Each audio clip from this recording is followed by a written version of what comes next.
सौर मंडल में पृथ्वी एक विस्तृत परिचय। हम इस प्रस्तुति में हम सौर मंडल में पृथ्वी नामक अध्याय का एक विस्तृत परिचय देंगे।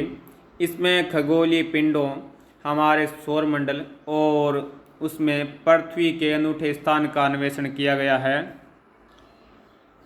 खगोलीय पिंड हमारे ब्रह्मांड के निवासी। इनमें सबसे पहला है सूर्य। सूर्य एक तारा है जो अत्यंत गर्म गैसों से बना है। यह सौर मंडल के लिए गर्मी और प्रकाश का एकमात्र स्रोत है। दूसरा है तारे।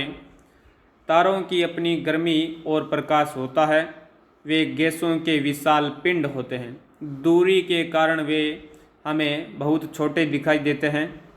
तीसरा है चंद्रमा। चंद्रमा पृथ्वी का प्राकृतिक उपग्रह है जिसका अपना प्रकाश नहीं होता है। यह सूर्य के प्रकाश को परावर्तित करता है।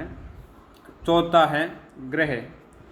ग्रहों की अपनी गर्मी और प्रकाश नहीं होता है।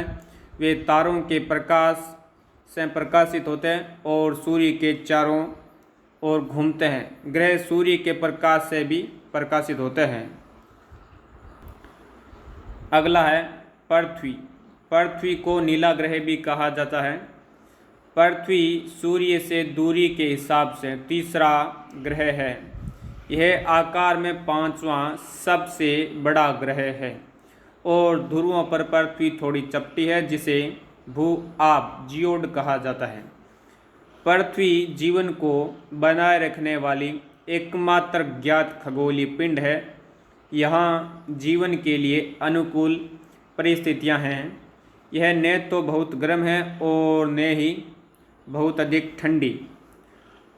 इसमें पानी और हवा मौजूद है जिसमें जीवन सहायक ऑक्सीजन गैस भी शामिल है। अंतरिक्ष से देखने पर पृथ्वी नीली दिखाई देती है क्योंकि इसकी सतह का 2/3 हिस्सा पानी से ढका हुआ है, इसलिए इसे नीला ग्रह भी कहा जाता है। यहाँ पर पृथ्वी की इमेज दिखाई गई है कि अंतरिक्ष से देखने पर पृथ्वी हमें ऐसी दिखाई देती है। सौर मंडल ग्रहों की यात्रा।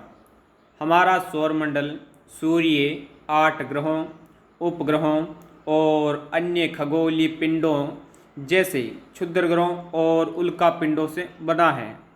ग्रह 2 प्रकार के होते हैं। पहला है आंतरिक ग्रह, दूसरा है बाहरी ग्रह। आंतरिक ग्रहों में वे ग्रह शामिल हैं जो सूर्य के करीब चट्टानों से बने हैं, जैसे बुध, शुक्र, पृथ्वी, मंगल। ये आंतरिक ग्रह कहलाते हैं। बाहरी ग्रह। बाहरी ग्रह वे होते हैं जो सूर्य से दूर गैसों और तरल पदार्थों से बने हैं। ये विशाल ग्रह हैं जैसे बृहस्पति, शनि, अरुण, वरुण। यह संरचना ग्रहों की दूरी और भौतिक गुणों के आधार पर हमारे सौरमंडल को वर्गीकृत करती है। तारामंडल। आकाश में आकृतियाँ। तारामंडल तारों के समूह होते हैं जो आकाश में विभिन्न आकृतियाँ या पैटर्न बनाते हैं। प्राचीन काल से ही मनुष्य ने इन्हें पहचाना है और उन्हें विभिन्न नाम दिए हैं, जैसे सप्तऋषि तारामंडल। ये 7 तारों का समूह है जिसे ग्रेट बियर या बिग डिपर भी कहते हैं। यह ध्रुव तारे की ओर इशारा करता है। दूसरा है ध्रुव तारा। यह हमेशा उत्तर दिशा में दिखाई देता है और दिशा निर्धारण में सहायक होता है। ओरियन। ओरियन द हंटर एक शिकारी की आकृति बनाता है जो सर्दियों में आसानी से दिखाई देता है। अगला है कैसियोपिया। यह W या M आकार का तारामंडल है जिसका नाम एक ग्रीक रानी के नाम पर रखा गया है। मानव निर्मित उपग्रह है। मानव निर्मित उपग्रह वे उपग्रह होते हैं जिनको वैज्ञानिक बनाते हैं और जिनके माध्यम से हम ब्रह्मांड में खोज करते हैं नई नई चीज़ों की। मानव निर्मित उपग्रह कृत्रिम पिंड होते हैं जिन्हें वैज्ञानिक ब्रह्मांड और पृथ्वी के बारे में जानकारी इकट्ठा करने या संचार उद्देश्यों के लिए डिज़ाइन करते हैं। इनका उपयोग मौसम की भविष्यवाणी, अंतरिक्ष का अध्ययन और संचार, टेलीविज़न, इंटरनेट के लिए होता है। भारत ने कई उपग्रह लॉन्च किए हैं, जैसे एनसेट, IRS, नाविक,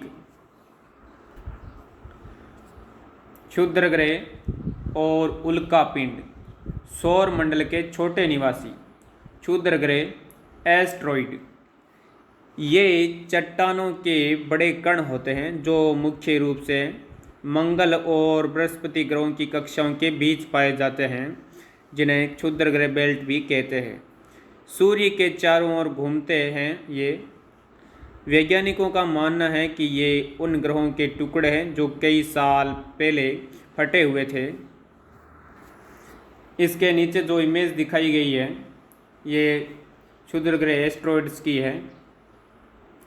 उल्कापिंड, ये चट्टानों के छोटे छोटे टुकड़े होते हैं जो सूर्य के चारों ओर घूमते हैं। पृथ्वी के वायुमंडल में प्रवेश करने पर ये जलकर चमक पैदा करते हैं, जिन्हें टूटते तारे कहा जाता है। बड़े उल्कापिंड पृथ्वी पर गिरकर गड्ढे बना सकते हैं। इस इमेज में जो ये दिखाया गया है ये उल्कापिंड है, टूटते हुए तारे कहा जाता है जिनको। ब्रह्मांड की विशालता आकाश गंगा से परे। एक आकाश गंगा गैलेक्सी धूल और गैसों के बादलों के साथ साथ अरबों तारों का एक विशाल समूह है।